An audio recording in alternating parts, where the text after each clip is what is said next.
el ser humano es increíble. Oh my God, no. Y en fin, ¿cuántos minutos yo he hablado? La verdad yo soy una persona que no me gusta hablar, en serio, te lo juro. No, para mí mi día perfecto es no hablar.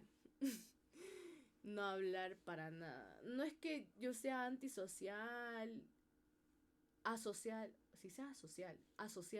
No es que sea asocial, pero es como que me siento relajada en mi mundo de no mover ninguna articulación de mi cara, no preguntar nada,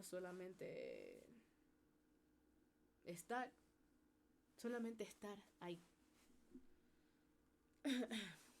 En fin, espero que le haya gustado el video. Fue muy intenso para mí.